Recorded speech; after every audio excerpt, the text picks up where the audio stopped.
कोई भी सपना साकार करने के लिए सबसे जरूरी है सही कोच का होना। चुनिए आयुष दर्पण डिजिटल को और करे अपने क्लिनिकल आयुर्वेद सीखने का सपना साकार।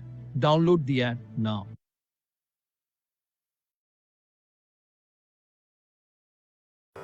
नमामि धन्वन्तरिमादिदेवम् सुरासुरैर्वन्दितपादपद्मम् लोके जरामृत्युनाशम् दातारमीशम् विविधौषधीनां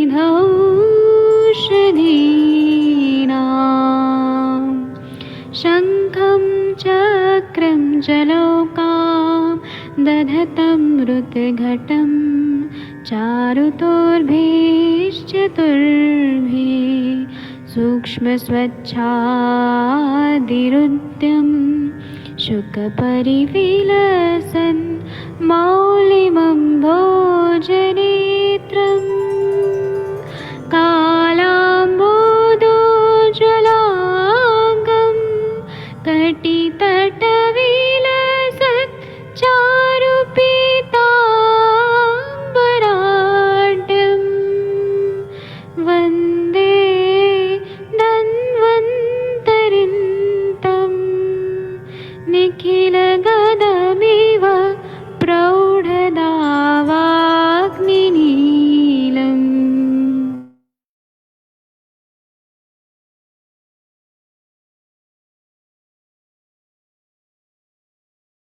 प्रणाम सभी लोग को। मैं वैद्य अरविंद पाठक आप सभी लोग का स्वागत करता हूं। आइए आज हम लोग नेत्र रोग में अधिमंत पढ़ रहे हैं।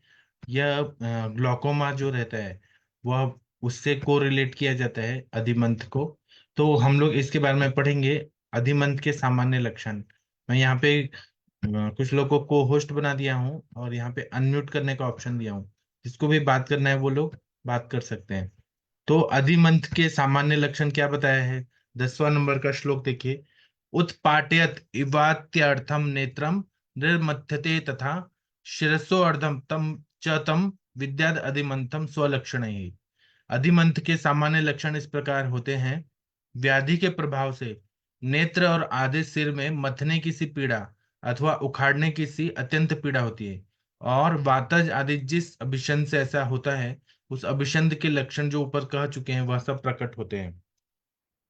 टीकाकार क्या बोलते हैं कि अस्यापरम सामान्य लक्षणम माह उत्पाट्यत इत्यादि शीर्षो अर्धमित्यर्थ पूर्वक्रिये संबध्यते तेन शीर्षो अर्धमुत्पाट्यते तथा निर्मथ्यते चेत्यर्थः। शीर्षो अर्थे शीर्षो अर्धम च वेदना व्याधि प्रभावात् स्वलक्षणैरिति यथोक्त वाताद्यभिषंद लक्षणैः स चादिमन्तः स्यन्दन स्यन्दनात्मकः। अधिमंत का एक और सामान्य लक्षण कहते हैं उत्पाट्यत इत्यादि शीर्षो अर्धम। इसके साथ ही पूर्वोक्त दोनों क्रियाओं का संबंध होता है। इससे सिर का आधा भाग जैसे मानो फटा जा रहा है इतना दर्द होता है अथवा निर्मथित किया जाता है ऐसा अर्थ होता है। निर्मथित किया जा रहा है इसलिए अधिमंथ मंथन करने की तरफ पेन होता है ऐसा बोला जाता है। इस रोग का प्रभाव ही ऐसा है जिससे कि आधे शरीर में पीड़ा हो जाती है। स्वलक्षण पूर्वकतम वातादि अभिसंध के लक्षणों से युक्त अधिमंत भी हुआ करता है। अधिमंत का एक अन्य सामान्य लक्षण लिखा जाता है। अधिमंत में दोषानुसार तो लक्षण होते ही हैं किंतु इन सब अधिमंथों में ऐसा तीव्र शूल होता है कि मानो आंखें उखड़ी जा रही हो अथवा बलपूर्वक मथी जा रही हो। इस प्रकार आधे सिर में दर्द होता है मानो सिर का आधा भाग पीड़ा से फटा या खुरचा अथवा मंथा जा रहा हो। अर्थात नेत्र और सिर के उसी ओर के भाग में इतनी तीव्र पीड़ा होती है जैसे कोई फावड़ा लेकर उखाड़ रहा हो अथवा कोई रई से बिलो रहा हो। रवि जो बोलते हैं ना जिससे हम लोग मथते हैं मंथनी उससे कोई बिलो रहा हो मंथन कर रहा हो मनुष्य को क्षण भर भी चैन नहीं आते हैं।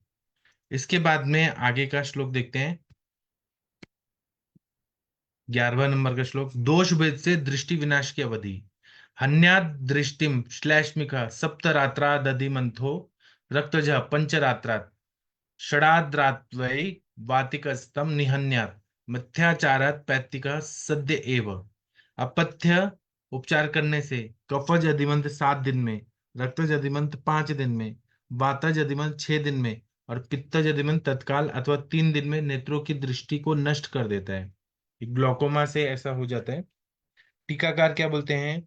यावता कालेन मिथ्याचार दृष्टि हंति तमाह हन्यादित्यादि सद्य एवेति श्लेष्मणि सप्तरात्रस्योक्तत्वात् सद्य शब्देनात्र त्रिरात्र मुक्तम। वैद्यके ही सद्य शब्दस्य त्रिरात्र सप्तरात्र वाचित्वेन दृष्टत्वात् कालावधिरत्र व्याधि स्वभावात्। अधिमंत की उपेक्षा करने से मनुष्य अंधा हो जाता है, इस बात को स्पष्ट करते हैं। हन्याद इत्यादि श्लेष्मज अधिमंत में 7 दिन कहे जाने से सद्य शब्द से यहाँ पर 3 रात्रि तक समय कहा गया है। वैद्य शास्त्र में सद्य शब्द 3 रात्रि अथवा 7 रात्रि का वाचक पाया जाता है। आप लोग 1 मिनट रुक जाइए, 1 मिनट, मेरे इधर कोई आया है, 5 मिनट रुके, मैं आ रहा हूँ।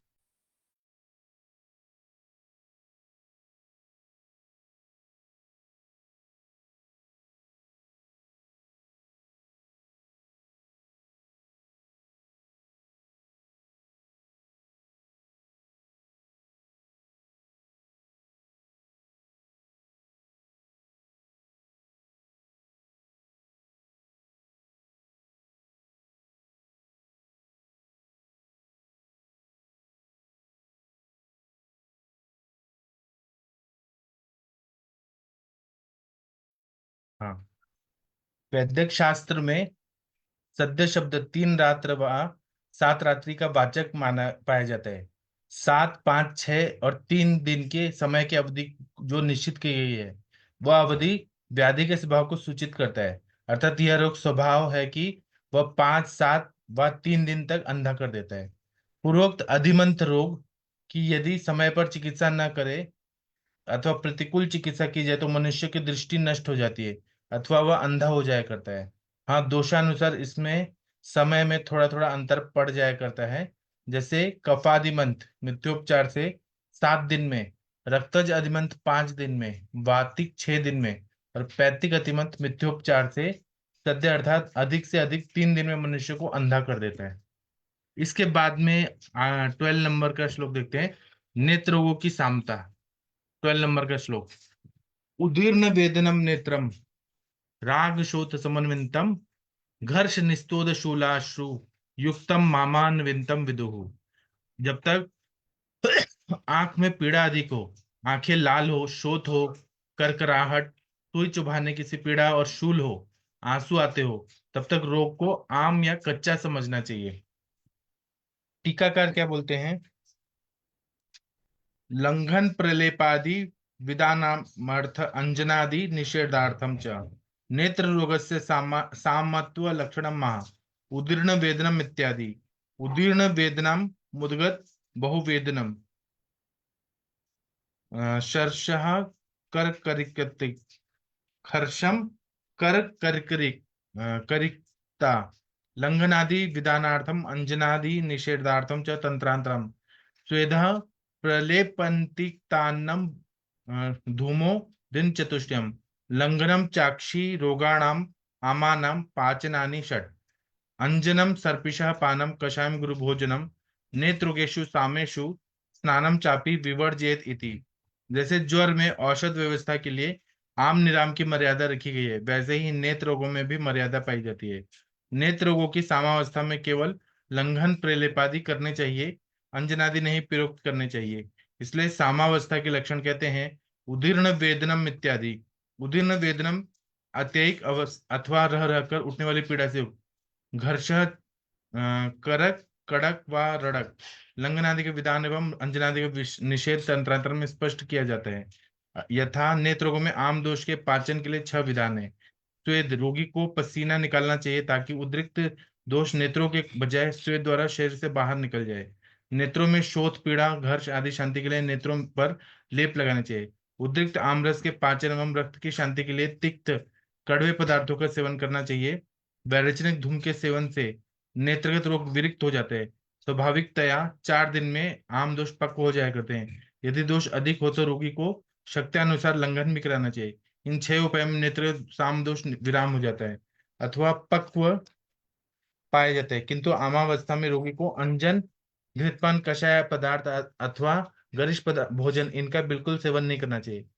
ज्वर के सामान्य नेत्ररोगों में जो साम निराम लक्षण पाए जाते हैं, ये चिकित्सा सौकर्य के लिए कल्पित किए गए हैं। नेत्राभिषण की सामावस्था में नेत्रों में तीव्र पीड़ा उठती है, लाली होती है, सूजन होती है, कड़क पड़ती है अथवा क्षण क्षण में चुभक पड़ती है, शूल अधिक होता है। इसके अतिरिक्त आंसू पर्याप्त मात्रा में बढ़ते हैं। तो ये आमावस्था रहती है नेत्रों में। आप लोग बस 1 मिनट रुक जाइए, मैं 1 मिनट में ज्वाइन करता हूँ। 1 मिनट।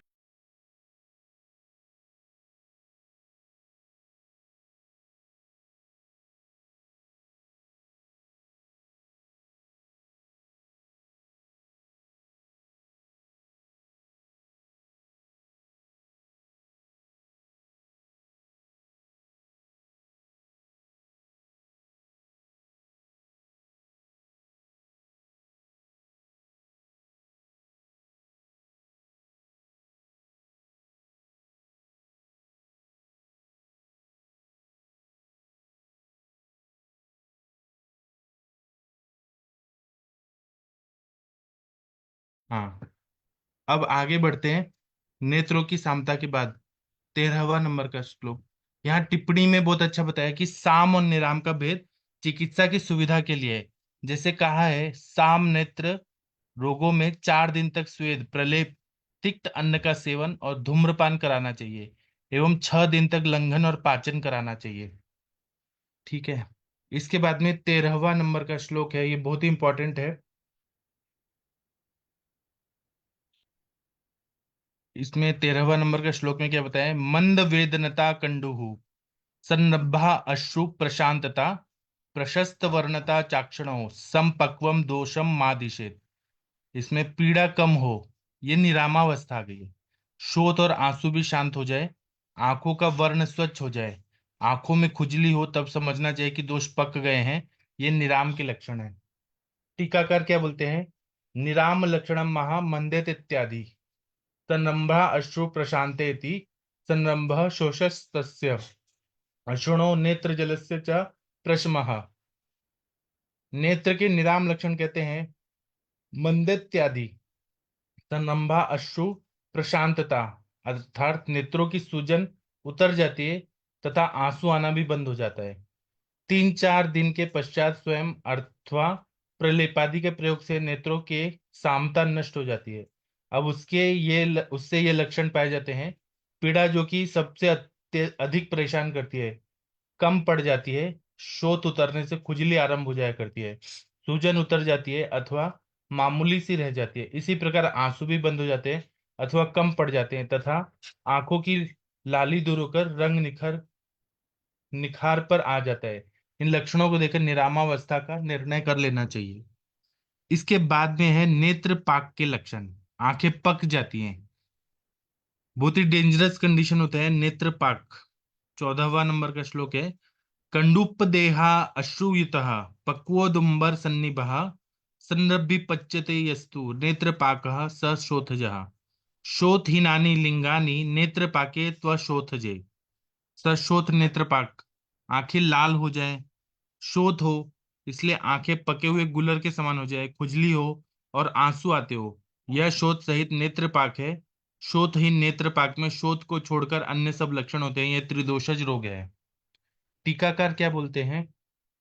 सशोथ पाक लिंगम महा कंडूप देहा अश्रुयुत इत्यादि पक्वोदुम्बर सन्निभ इति लोहितः संरंभीति शोथवान कार्तिकस्सु महा आरंभ नित्याः शोथस्त्वनु त्वनुक्तोऽपि गम्यते तत्प्रधानत्वात् पाकस्य उत्तरत्र शोथहीना नित्यस्याभिधानाच्च अयं त्रिदोषजः एवं शोथपाकश्च।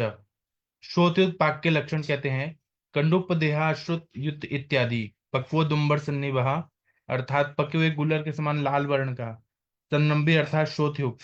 आचार्य कार्तिक सन्नम्बी का अर्थ महान आरंभ वाला अर्थात जिसका बड़े जोर शोर से आरंभ का उत्थान हो, ऐसा मानते हैं और कहते हैं कि शोध जो बिना कहे भी समझा जाता है।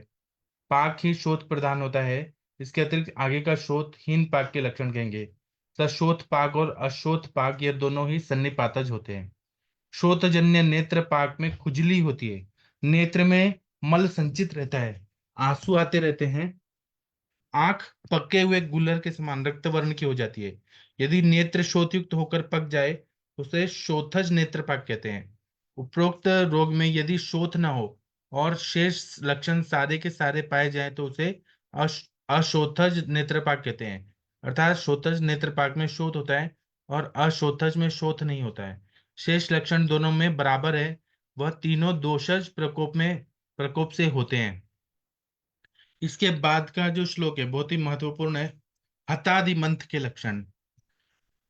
उपेक्षणादक्षी यथा अधिमंतो वातात्मक सादायति प्रसह्य रुजाभिरुग्राभिरस साध्य एषा हतादिमंतः खलु नाम रोगः। वातज अधिमंत की उपेक्षा करने से प्रवृत्त वायु आंखों को सुखा देता है, आंखों में सुई चुभाने के समान तथा अनेक प्रकार की अत्यंत पीड़ा होती है। यह रोग असाध्य है, इसे हतादिमंत कहते हैं। इसका टीकाकार क्या बोलते हैं? हतादि मंथ लक्षणम माह उपेक्षणाद इत्यादि अयम रोगो विदेहे दृष्टियुत्प्रेक्ष लक्षण एकः अन्य सकल नयन शोष लक्षणः पठ्यते तद्यथा अंतर्गतः स्थिराणां तु यथा तिष्ठति मारुतः स तदा नयनं प्राप्य शीघ्रं दृष्टि निरस्यति तस्यां निरस्यमानायां निर्मन्थि निर्मन्थिनैव मारुतः नयनम निर्वत्म्याशु शूलतोदादिमन्थनैः इति इदं दृष्टि निर्गम लक्षणम् अत एव तस्मिन्नर्थे सुश्रुते केचित् पठन्ति अन्तः शिराणां श्वसनः स्थितो दृष्टि प्रतिक्षिपन् हतादिमन्तः जन्येत साध्यं विदुर्बुधाः इति विदे एव सकलाक्षि शोष पठ्यते अथवा शोषे दक्षि क्षीण दोषो बलादयम् तद पद्ममेव संरुक्षमवसीदति लोचनम् हतादिमन्तं तं वितद असाध्यं वातकोपतः इति अतः शोषार्थे उपेक्षणादक्षिदित्यादि श्लोको अवगन्तव्यः सादायतीति शोषयति रुजाभिरुग्रभिरिति रुजाभिस्तोदादि भी महति भी रूपलक्षितः। हतादिमंत के लक्षण कहते हैं उपेक्षणाद इत्यादि। यह हतादिमंत नामक रोग विदेह तंत्र में दृष्टिउत्प्रेक्षण में एक प्रकार का तथा सारी आंख में सूख जाने से एक दूसरे का माना जाता है। जैसे कि जब प्रकुपित वायु नेत्र की सिराओं के अंतर्भाग में अवस्थित हो जाता है तो दृष्टि नाड़ी को विकृत करके बहुत शीघ्र दृष्टि का नाश कर देता है। दृष्टि के नाश हो जाने पर नेत्र में ऐसी पीड़ा होती है मानो कोई मथ रहा हो, और रह रह कर शूल उठता है, तोड़ उठता है और मंथन होता है, जिससे आंखें निकलकर पड़ती सी प्रतीत होती है। विदेह में यह दृष्टि निर्गम का लक्षण लिखा गया है। अतएव इसी अर्थ को लेकर सुश्रुत का प्रमाण भी उपस्थित करते हैं यथा सिराओं के अंदरूनी भाग में अवस्थित वायु दृष्टि नाड़ी को प्रतिक्षिप्त करता हुआ दृष्टि को नष्ट कर देता है। इस रोग को हतादिमंत कहते हैं। यह रोग असाध्य होता है। विदेह तंत्र में ही इसे सकलाक्षी रोग अथवा सारे नेत्र मंडल में व्याप्त होने वाला कहा गया है। यथा अथवा यह प्रकुपित वायु नेत्रस्थ आलोचक तेज को क्षीणबल हो जाने से आंखों को सुखा देता है, जैसे कि जल के बिना कमल सूख जाता है, वैसे ही आंख सूख जाती है और बैठ जाती है। वायु के प्रकोप से होने वाले इस असाध्य रोग को हतादिमंत कहते हैं। इस मूल श्लोक को भी शोष सूचक समझना चाहिए। तोद शूल निर्मथन आदि तीव्र वेदनाओं से नेत्र को पीड़ित करता हुआ वायु नेत्र को अवसादित कर देता है अथवा सुखा देता है। पूर्वोक्त वातज अधिमंत की उचित चिकित्सा न करने से अथवा प्रतिकूल चिकित्सा करने से वायु नेत्र मंडल की सिराओं में प्रकोपित होकर दृष्टि नाड़ी को विच्छिन्न कर देता है। इससे दृष्टि तो नष्ट हो जाती है किंतु आंख भी सूखकर सिकुड़ जाती है। जैसे कि पानी बिना कमल सूख जाता है, वैसे ही आंख भी सूखकर बैठ जाती है और उसमें मंथन के समान तीव्र पीड़ा होती है और उल्ले पड़ती हैं। इस रोग को हतादिमंत कहते हैं और यह हतादिमंत असाध्य होता है। इसके बाद का श्लोक जो है 16वां नंबर का श्लोक देखेंगे। टिप्पणी पढ़ते हैं। हतादि मंत्र को आचार्य विदेह ने अपने तंत्र में दो प्रकार का लिखा है। ये आचार्य विदेह, निमि, ऐसे बहुत सारे आचार्य हैं जो शालक के तंत्र में बहुत ही एक्सपर्ट थे। उन्होंने अपनी अपनी किताबें लिखी थी। एक दृष्टियोत्पेक्ष और दूसरा सकल नयन नयन शोष। दृष्टियोत्पेक्ष दृष्टियोत्पेक्ष कुपित वायु जब आभ्यंतरिक सिराओं में आकर स्थित हो जाता है तो वह नेत्र में प्राप्त होकर शीघ्र ही दृष्टि को बाहर निकाल देता है। इससे मत्थानी की तरह मत्ता सा शूल तोड़ होता है और नेत्र बाहर निकल आते हैं। सकल नयन शोष यही वायु क्षीण तेज वाले नेत्र को सुखा देता है और वह नेत्र कमल की तरह सूखकर नष्ट हो जाते हैं। वायु के प्रकोप से उत्पन्न इसी रोग को हतादिमंत कहते हैं। यह असाध्य होता है। इसके बाद में है वात पर्याय। 16 नंबर का श्लोक। बारंबारम च पर्येति भ्रुवो नेत्रे च मारुतः रुजश्च विविधा तीव्र सगेव वात पर्याय। प्रविध वायु क्रम से कभी नेत्रों में और कभी भौहों में बार बार प्राप्त होकर अनेक प्रकार की तीव्र पीड़ा उत्पन्न करता है। इसे वात पर्याय कहते हैं। टीकाकार क्या बोलते हैं? वात पर्याय लिंगम महा बारंबार इत्यादि पर्यायण क्रमेण कदाचित भ्रुवि कदाचित लोचने वायुस्तीव्रम रुजा करोति इति वात पर्याय अर्थः। वात पर्याय के लक्षण कहते हैं बारंबार मिति पर्यायन अर्थात क्रम से कभी भ्रू में और कभी नेत्र में वायु तीव्र पीड़ा कर देता है। इसे वात पर्याय कहते हैं।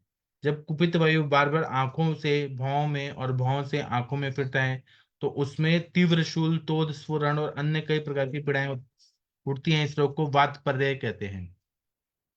फिर इसके बाद में आ रहा है शुष्काक्षिपाक। 17 नंबर का श्लोक। यत् कुणितम दारुण रुक्ष वर्त्म संदह्यते चाविल दर्शनम यत् सुदारुणम यत् प्रतिबोधने च शुष्काक्षिपाकोपहतम तदक्षी। प्रविध वायु द्वारा आंखों की पलकें अत्यंत रुक्ष हो जाती हैं। पलकें खोलने और मुंदने से अत्यंत पीड़ा और जलन होती है। इसे सुक्षाक्षी पाक कहते हैं। यह रुधिर और वायु के विकार से होता है। देखने में कष्ट होता है। 17 नंबर का श्लोक।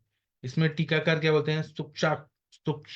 शुष्काक्षी पाक माह यत् कुणित मित्यादि कुणित मिति निमिलितम दारुणम कठिनम वृक्षम च वातोप वर्त्म वातोपाद वर्त्म यस्य तदारुण वृक्ष वर्त्म संदह्यते सदाहम भवति। आविल दर्शनम माकुल दर्शनम सुदारुणम कृष्णोन्मिलनम प्रतिबोधने उन्मेक्षणे सुदारुणम सुकठिनम मिति गदाधर शुक्षाक्षी पाकोपहतम तदक्षिति तत्शुष्केणाक्षी पाकेनोपहत मक्षिमित्यर्थः। अथम रोगः सरक्तवातजन्य यदा करालः पुणितम खरवर्त्माक्षी कृष्णोन्मीलितं विलेक्षणं सदाहम सजृत्यवात शुष्क पाकान्वितम यदेत इति। शुष्काक्षिपाक के लक्षण कहते हैं यत कुणम इत्यादि आंख मीचने को कुणित कहते हैं। वातजन्य शोष से नेत्रवर्म कठिन और रुक्ष हो जाता है, इसलिए इसे दारुण रुक्ष वर्म कहते हैं। संदेहते अर्थात दाह युक्त हो जाता है। अखिल दर्शनम अर्थात नेत्र साफ साफ नहीं देख सकते। सुदारुण अर्थात नेत्र कठिनता से खुलते हैं। प्रतिबोधने अर्थात खुलने में। सुदारुणम प्रतिबोधने च इसका अभिप्राय यह हुआ कि नेत्र बड़ी कठिनता से खुलते हैं। गदाधर सुदारुण का अर्थ कठिन मानते हैं। शुष्काक्षी पाकोपहतम तदक्षी अर्थात नेत्र शुष्क अक्षिपाक से पीड़ित होते हैं। यह रोग नेत्रयुक्त वात के प्रकोप से होता है। जैसे कि आचार्य कराल कहते हैं अर्थात आंखें बरबस मिचती हैं, आंखों के कोए खुरदरे हो जाते हैं और कठिनता से खुलती हैं, साफ साफ नहीं दिखते हैं, उसमें जलन होती है। नेत्रयुक्त वात के प्रकोप से होने वाले इस रोग को शुष्काक्षिपाक कहते हैं। आंखें खुल न सके, वर्त्म अर्थात ऊपर का पर्दा कुछ कठोर रुक्ष हो जाए, उसमें अत्यंत दाह हो, आंखें मलिन और लाल हो जाएं, और बड़े मुश्किल से खुलने देखने में अति कठिनाई हो तो इस रोग को शुष्काक्षिपाक कहते हैं। इसके बाद एक श्लोक पढ़ेंगे फिर रुकेंगे। अन्य तो वात के लक्षण। यस्या वटुकर्ण शिरोहनोस्थु मन्यागतो वाप्य निलो अन्यतो वा कुर्यादृजं वै भ्रुवि लोचने च तमन्यतो वात मुदाहरन्ति। जिसकी घाटी गर्दन का पिछला भाग में, कानों में, सिर में, ठोड़ी में अथवा गर्दन के दोनों बगल की नाड़ियों में अथवा अन्य किसी स्थान में कुपित हुआ वायु आंखों और भौहों में पीड़ा उत्पन्न करता है, उस रोग को अन्यतोवात कहते हैं। वात पर्याय और अन्यतोवात में यह भेद है कि पहले में वायु भूप्रक्ष और नयनों में बार बार क्रमशः तीव्र पीड़ाएं करता है और दूसरे में वायु घाटी आदि में स्थित रहता है और आंख और भौहों में पीड़ा करता है। टीकाकार क्या बोलते हैं? अन्यतो वातम माह यस्येत्यादि अवटुर्घाटा मंथे रिवा पार्श्वशिरे अन्यतो वेति उक्त प्रदेशादित्यत्र पृष्ठे सप्तम्यर्थे तसिहि अन्यत्र वातस्य कारणस्य अवस्थानम् अन्यत्र लोचने भ्रुवि च रुजां करोतीत्यन्यतो वातः विदेहे अप्युक्तम् मन्योरन्तरे वायुरुत्थितः पृष्ठतोऽपि वा करोति भेदं निस्तोदं शंखे चाक्षणो भ्रुवयोस्तथा तमाहुरन्यतो वातम रोगम दृष्टिविदो जनाः इति। अन्यतो वात के लक्षण कहते हैं यसेत्यादि अवटुः घाटा कुकाटिका, जैसे कि प्रचलित भाषा में घाटा व किवाड़ी कहते हैं। ग्रीवा के दोनों ओर सिराओं को मन्या कहते हैं। अन्यतो वेति अर्थात इस निर्दिष्ट प्रदेश में भिन्न पीठ आदि में, यहाँ पर सप्तर्थम में तत्सील प्रत्यय होता है। अन्यत्र पीठ आदि में कारणभूत वायु का अवस्थान होता है और उससे भिन्न प्रदेश में नेत्र और भू प्रदेश में पीड़ा होती है, इसलिए इस रोग को अन्यतोवात कहते हैं। विदेह तंत्र में भी यही कहा गया है। वायु मन्याओं में से अथवा पृष्ठ में से उठकर शंख स्थान, कनपट्टी, नेत्र और भावों में काटने के समान तीक्ष्ण पीड़ा और तोद चुभक कर देता है। इस रोग को अन्यतोवात कहते हैं। जिस मनुष्य के ग्रीवा के पिछले भाग में, अवटु में एवं कान, सिर और हन्यु प्रदेश में अथवा अन्यत्र किसी पृष्ठ आदि प्रदेश में से कुपित होकर प्रकुपित हुआ वायु भू प्रदेश, नेत्र और शंख प्रदेश में तोद भेद युक्त शूल उत्पन्न कर देता है, ऐसे रोग को अन्यतोवात कहते हैं। इसका अभिप्राय यह है कि वायु का उत्थान अन्यत्र होता है और पीड़ा नेत्र, भ्रू आदि अन्य प्रदेश में होती है। चलिए, अभी मैं नया श्लोक कल करूंगा, नेक्स्ट लेक्चर में करूंगा। अभी मैं सेशन बंद करता हूँ। थैंक यू आप लोगों का। अब हम लोग अष्टांग हृदय का जो सेशन 7 बजे होगा, उसमें सब लोग साथ में पढ़ते हैं, उसमें हम लोग मिलते हैं। तब तक के लिए मैं सेशन बंद करता हूँ। थैंक यू, प्रणाम सभी लोग को।